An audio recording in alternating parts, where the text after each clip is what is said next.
ഉള്ളൂ. എന്നിരുന്നാലും നമ്മുടെ മല്ലു ഫാമിലിന്റെ സുജിന്റെ ഇൻസ്റ്റാഗ്രാം അക്കൗണ്ട് അടിച്ചു പോയെങ്കിൽ കൂടി പുള്ളിക്കാരൻ എന്താക്കിയെന്ന് അറിയോ? അടുത്തൊരു ലൈവ് ആയിട്ട് വന്നിട്ടുണ്ടായിരുന്നു. അതിൽ പറഞ്ഞ കാര്യങ്ങളൊന്ന് കേട്ടോക്കാം.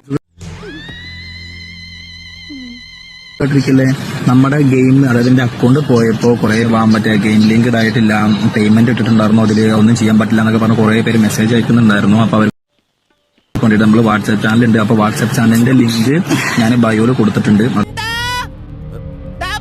അതുപോലെ തന്നെ മറ്റേ വാട്സ്ആപ്പ് ചാനലിൽ കറക്റ്റ് ആയിട്ട് ഞാൻ പ്രഡിക്ഷനും അതുപോലെ ബെസ്റ്റ്. ഇൻസ്റ്റാഗ്രാം പോയത് നമുക്ക് വാട്സ്ആപ്പ് ഉണ്ടല്ലോ അല്ലേ? ഒരു കയ്യബദ്ധം നാറ്റിക്കരുത്. ഇനിയിപ്പോ മിക്കവാറും ഇവന്റെ വാട്സ്ആപ്പ് കൂടി ബ്ലോക്ക് ചെയ്യേണ്ടി വരും. അതിനുള്ള പണമാണ് ഇവൻ എടുത്തു വെക്കുന്നത്. എന്ത് പറ്റിയടാ? ചായ നെറുകന്തലേ കയറി ബ്ലോക്ക് ആയതാ. ഇത്രയൊക്കെയായിട്ടും പഠിക്കുന്നില്ലല്ലോ എന്നുള്ളതാണ്. ഇൻസ്റ്റാഗ്രാം വേണമെങ്കിൽ വേണ്ട, നമുക്ക് വാട്സ്ആപ്പ് ഉണ്ടല്ലേ? പറഞ്ഞത് കേട്ടോടാ, അന്തസ് വേണോടാ, അന്തസ്. ആരെ പറ്റിച്ചിട്ടായാലും വേണ്ടിയില്ല, നമുക്ക് ചിക്കിൾ ഉണ്ടാക്കണം എന്ന മൈൻഡ് സെറ്റാണ് ഇവൻ. കിട്ടിയ മുതലും പലിശ ചേർത്ത് കിട്ടി. ആരും കണ്ടില്ല. വാ